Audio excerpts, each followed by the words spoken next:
Olá, olá, olá! Fique muito à vontade, seja muito bem-vindo ao 26º episódio desse podcast Do Jeito que a Vida Vem, que é feito por mim, Norton, sou psicólogo, sou terapeuta individual e de casal, com foco no público LGBTQIAPN+, e também me aventuro na cozinha. Por isso que esse é um convite para você chegar até aqui como se você estivesse chegando na casa de um amigo que já te recebe pela porta da cozinha enquanto prepara alguma coisa gostosa, para a gente poder conversar, para saber como é que a vida veio para você, como é que a vida veio para mim durante esses dias. Então bora para mais um?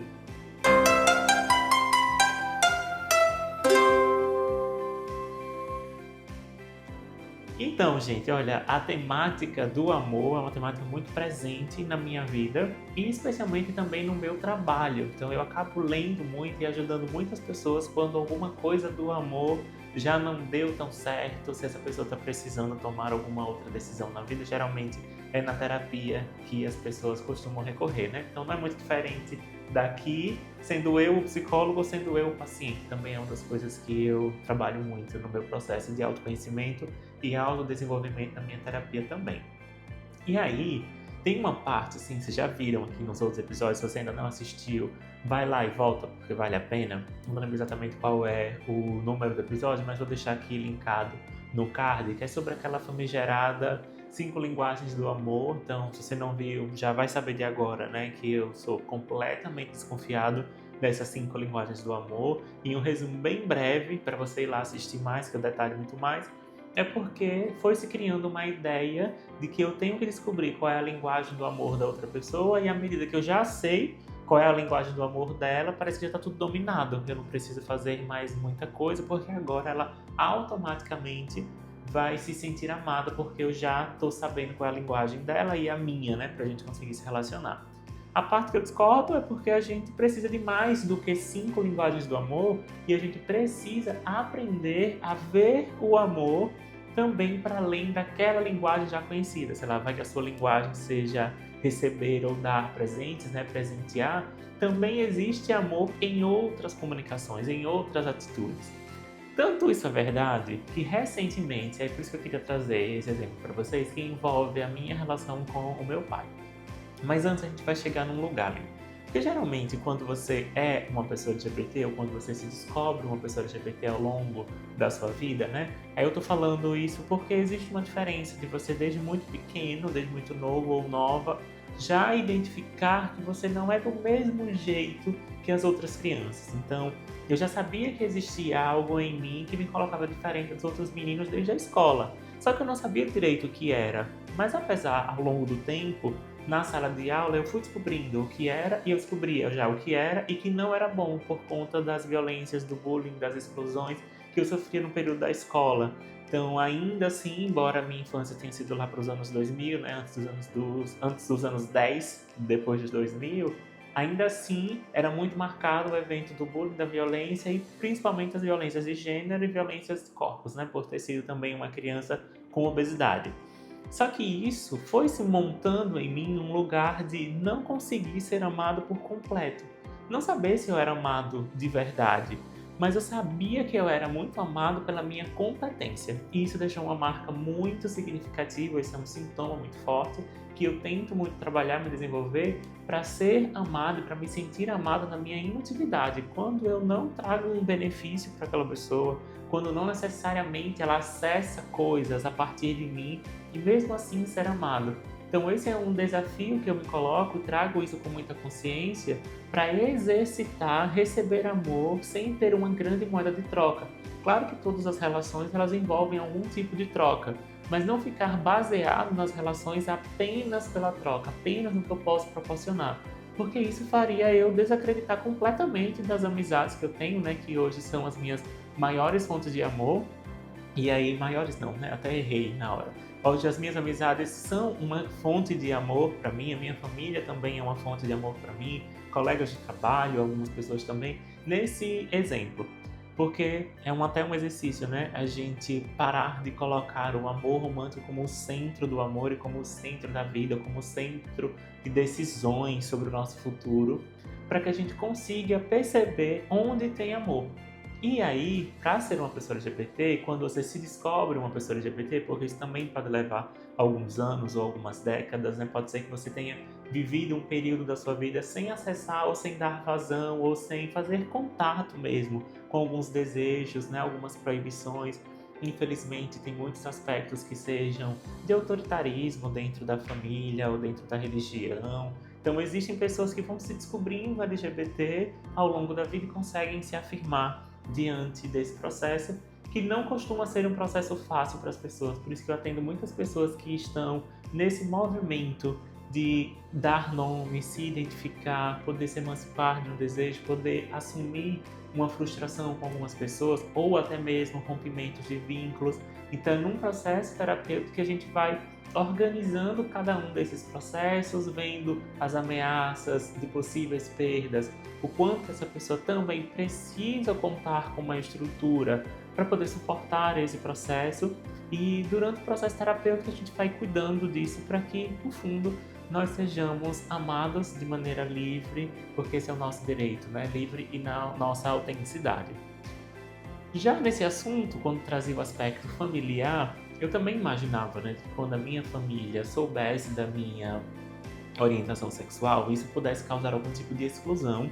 E meio que eu ia me preparando, isso assim, eu lembro de, sei lá, um início da minha adolescência, eu ia me preparando para uma vida sem ter contato com a minha família. Olha como isso é sério.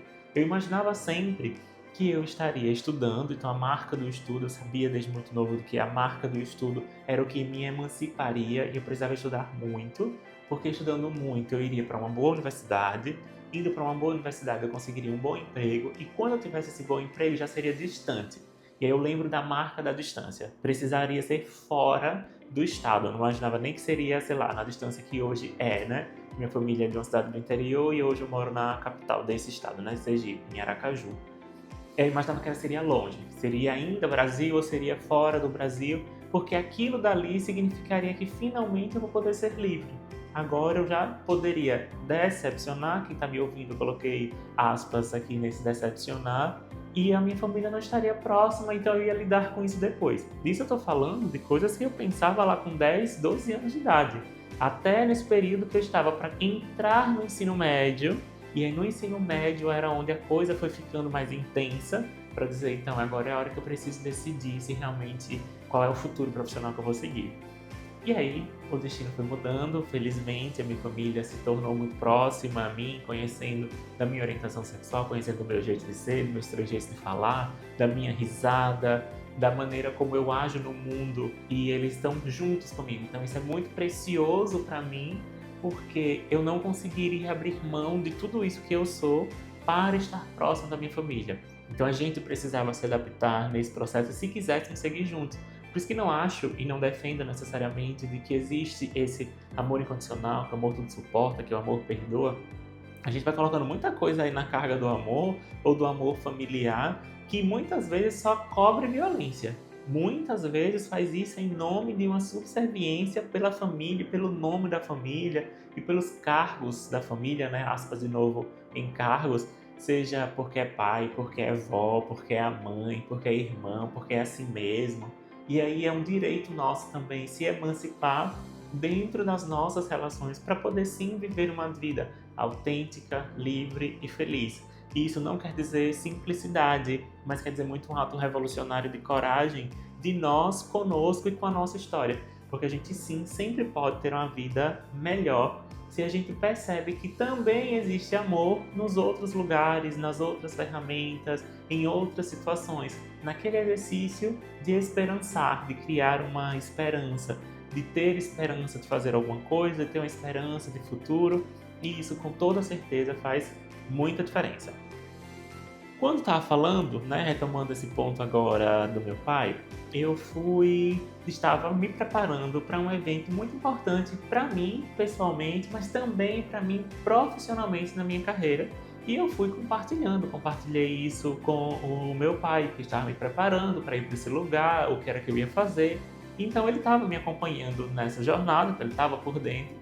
E foi quando isso eu tinha que me preparar, acordar bem mais cedo para chegar no lugar, era um pouquinho distante, então tinha uma preparação ali, né? Não era só a preparação da aula, mas era a preparação também física, né? Deslocamento, alimentação, atividade física, isso tudo que é o que eu preciso para me manter mentalmente saudável também. E aí, quando foi lá para umas 5 e pouco antes das 6 da manhã, mais ou menos, ele me mandou uma mensagem. Ele disse: "Oi, meu filho, bom dia, como é que você está? Boa apresentação hoje." Nisso que ele mandou a boa apresentação, eu já respondi que eu já estava acordado. E disse: "Oi, pai, tudo bem por aqui? Acabei de acordar, tô me organizando para ir. Muito obrigado, te amo." E aí, nisso, "muito obrigado, te amo", ele respondeu com um abraço. E aí foi. Eu mandei um "eu te amo" e ele me respondeu com um abraço. Percebam que ele não respondeu "também te amo" ou "te amo de volta." Se eu tivesse muito problematizado essa questão da linguagem do amor, eu poderia naquele momento ter margem para dizer: "Poxa, meu pai não me ama." E eu ainda poderia remontar uma outra fantasia mais grave, inclusive, que seria: "Meu pai não me ama porque eu sou do jeito que eu sou. Meu pai não me ama porque eu sou gay. Eu falei que amava e ele me respondeu com um abraço." Só que, graças aos bons anos de terapia e graças a esse nível de inteligência emocional que eu venho alcançando, eu entendi que existia muito amor na hora que ele acorda, lembra de mim, sabe a atividade que eu ia fazer e a importância que essa atividade tinha para mim, e vai lá e manda uma mensagem desejando uma boa apresentação. E aí, na mensagem dele, tem até uma outra parte que era assim: "Que Deus ilumine sua mente, seus pensamentos." Era uma coisa nesse sentido. E aí eu agradeci. Então, quanto de amor tinha em uma pessoa acordar, mandar uma mensagem, estar atenta ao que eu tinha comentado com ele, saber do dia, saber da hora, e aí tudo isso ainda para dizer que Deus ilumine, Deus abençoe. E ele não respondeu com "eu te amo" de volta, mas tinha todo o amor de volta. Ali teria muito amor, porque se ele só tivesse chegado e tivesse dito "te amo, meu filho", também serviria. Mas eu precisava aprender onde era que estava o amor quando ele não está na minha linguagem. Porque se ele dissesse "te amo", estaria muito mais explícito. Era como se a gente estivesse falando, sei lá, ele fala inglês e eu falo inglês também. A gente conseguiu se conectar porque a gente fala o mesmo idioma. Só que nós dois falamos português e demonstramos o nosso amor de uma maneira individual, como é todo mundo. Então ele demonstra amor quando ele se mostra atento e corresponde. Então, sei lá, há quem diga que seja palavras de afirmação, mas para mim o que acontece é que é muito mais amplo, é um conceito muito mais amplo, e que a gente precisa também dessa diversificação, de não só um termo, não só uma linguagem. Quando ele me responde dessa forma, eu entendi que eu posso ser amado de muitos jeitos. E se eu parar para observar, existe amor em todo lado. E tenho cultivado hoje muitas boas relações, que existe amor em todos os lados.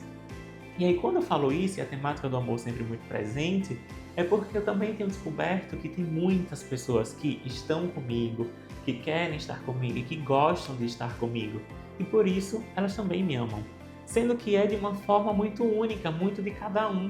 Então, hoje eu sou capaz de observar que no começo do ano, desse ano agora de 2025, já que a gente está agora em novembro, no começo desse ano de 2025, eu precisei tomar uma decisão muito corajosa, e eu considero que até agora foi uma das decisões mais corajosas que eu tive que tomar por mim, que foi sobre sair de um casamento que eu já imaginava que não fazia mais sentido para mim, e sustentar esse processo de coragem me levou muito tempo, e me levou a umas boas sessões de terapia, inclusive, porque essa não é uma decisão fácil, não é uma decisão simples, não é uma decisão que não seja capaz de pesar consequências. Mas se essa é uma dúvida que você tem também, se seu relacionamento chegou ao fim ou não, ou se você precisa terminá-lo, o processo terapêutico é um bom lugar para a gente colocar alguns dos nossos medos, nossos fantasmas, e especialmente quando a gente consegue sustentar o risco da perda. Eu acho que esse é um processo muito significativo, porque nem sempre a gente vai se sentir de fato preparado. Hoje eu tenho confiado muito mais de que a preparação é muito mais uma decisão no aspecto de hoje meu corpo dá conta de lidar com um futuro. Hoje eu consigo entender quais são os meus suportes, quais são os meus alicerces, onde eu posso me segurar caso eu venha a escorregar, uma derrapagem que a gente nunca sabe qual é o nosso próximo tropeço. E aí no início desse ano, quando o meu corpo, e aí é uma outra referência também para você, o nosso corpo ele vai dar sinais muito antes do que a nossa cabeça, se a gente vai pensando nessa separação de mente e corpo, vai dar conta de assumir. Então a gente sente antes do que a gente pensa.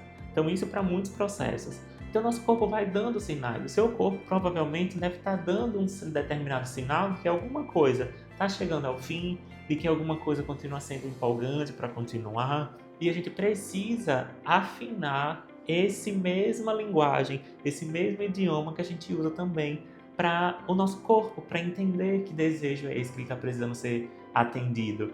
E a gente ir em busca dele da melhor forma possível. E eu lembro que um dos medos que eu tive em relação a esse movimento de bancar a minha separação, falar, acho que nosso casamento chegou ao fim e de fato terminar, e aí começar uma série infinita de términos, que quem é atendido por mim, se você for a pessoa que estivesse sendo atendida por mim trazendo esses contextos, provavelmente eu diria: hoje ou no dia que você terminou, você soube quando foi a primeira vez que você terminou. Mas até o fim, que eu não sei quando será, você ainda vai precisar terminar infinitas vezes. Infinitos são os términos. Seja quando há uma primeira, uma segunda, uma terceira conversa, seja quando se desfaz os imóveis, se divide bens, se divide questões financeiras, seja quando essa pessoa sai de casa, seja no momento que você dorme a sua primeira noite sozinho, a segunda, o primeiro mês, os primeiros meses, as primeiras semanas, seja quando você lembra de uma determinada cena que você gostava de viver num relacionamento, quando era um relacionamento muito bom, muito saudável, e ainda assim há uma necessidade de terminar, e essa pessoa não está lá mais. Você reconstrói uma nova rotina, e leva tempo para você reconstruir uma nova rotina sem aquela pessoa, porque também é preciso que a gente seja paciente com o nosso corpo para dizer que, olha, você esteve acostumado a ter essa companhia ou contar com esse olhar, com esse colo, com esse afeto, com esse carinho. Então agora você vai precisar reencontrar isso, seja em você, seja em outras relações. Aí eu não estou falando de uma relação romântica, do emendar um relacionamento no outro. Inclusive isso pode ser bastante perigoso, para que a próxima pessoa que está chegando, ela vai pegar você em algum nível de instabilidade, porque todo término nos deixa com um aspecto de instabilidade mesmo, e ela ser mais uma vítima. Então acho que tem esse um ponto. Não falo no sentido de não ficar com pessoas recém-separadas, mas se você é pessoa recém-separada, também ficar atenta a que nível de envolvimento e de fantasia você vai alimentando. Acho que existe um ponto para a gente poder cuidar. Não estou falando de a pessoa que decide sair pegando geral, porque acho que esse também é um direito, é uma forma que a pessoa tem para se organizar, mas cuidar com a maneira como isso pode repercutir. Porque são intensos os términos, são intensos as dúvidas, os medos. E eu lembro que um desses meus medos era: o que eu vou fazer da minha vida agora? Quem são as pessoas que são minhas amigas? Quem está próximo a mim? Com quem eu vou poder contar? Então eu lembrava que teria ali umas 2, 3 pessoas mais próximas que eu poderia dizer: olha, que bom que você está aqui, que você está segurando minha mão.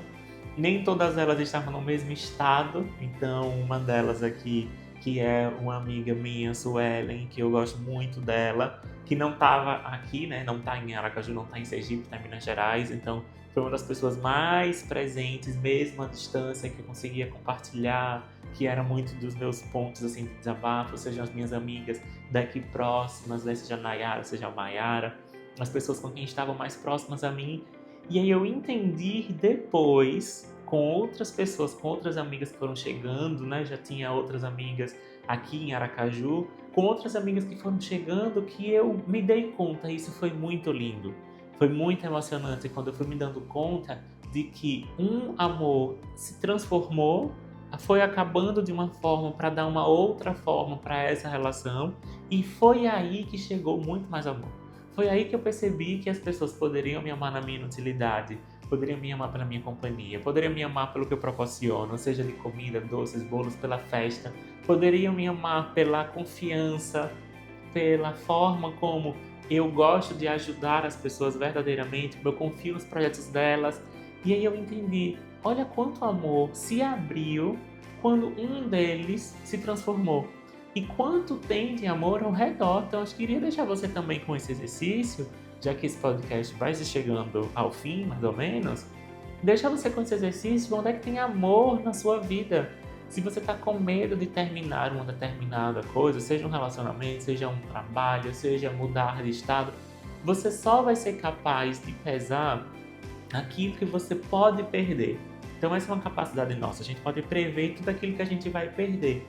Mas lembre-se que você é incapaz, porque o nosso cérebro, nós somos incapazes de pensar em tudo aquilo que a gente pode ganhar, em tudo aquilo que a gente ainda não viveu, em tudo aquilo que a gente pode experimentar.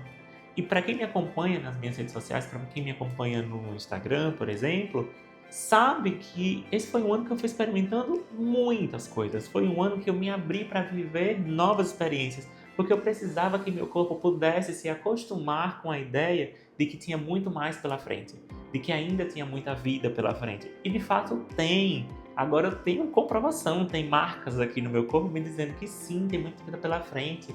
Tem muita coisa boa, também tem muita cilada, também tiveram muitas coisas bem ruins de passar, mas sigo mantendo um otimismo mais presente de que na hora que eu percebi que um determinado amor estava de um jeito, ele se transformou e eu pude perceber que existem muitos outros jeitos. Então, hoje eu percebo muito mais, que é muito mais valioso, e eu sei que eu sou uma pessoa que precisa de mais gente, eu consigo entender de que eu preciso de mais gente, mais companhia, de mais tempo, e hoje eu consigo encontrar isso nas relações que eu vou cultivando e nas pessoas que eu vou conhecendo a partir de quem eu já conheço, né? Os amigos dos amigos, os encontros, e aí eu percebo o quanto que é importante ter uma habilidade social, a forma como você se comunica, a forma como você atrai pessoas para ficarem próximas, a inteligência emocional de entender também quando uma pessoa ela não apresenta características, quando aos pequenos sinais, né, que a gente vai chamando de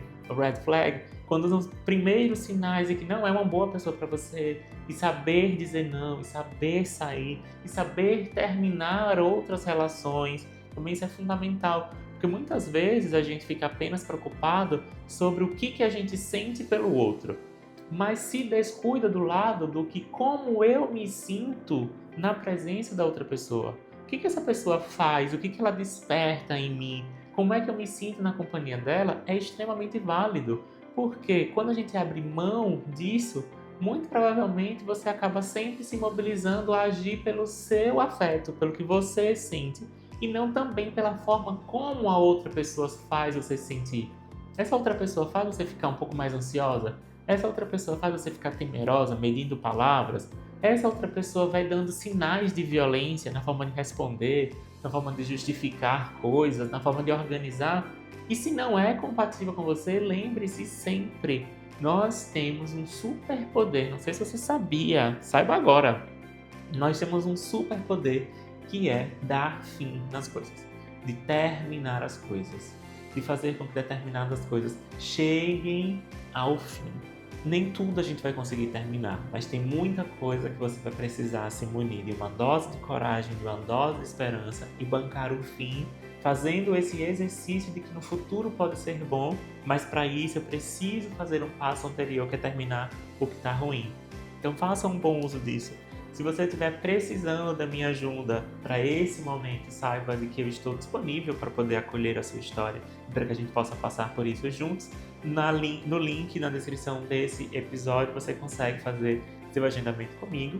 Aproveita e vai que alguém esteja precisando ouvir isso que a gente está conhecendo agora. Não seja egoísta com conhecimento, tá? Por favor, compartilha esse episódio. Manda no grupo da sua família, manda para outras pessoas que estejam passando por situações parecidas. A gente não está vivendo de maneira isolada no mundo, a gente consegue se conectar. Se você gostou muito desse episódio, considere avaliar com 5 estrelas no Spotify ou curtir aqui no YouTube e deixe seu comentário, que eu vou adorar conhecer você mais de perto.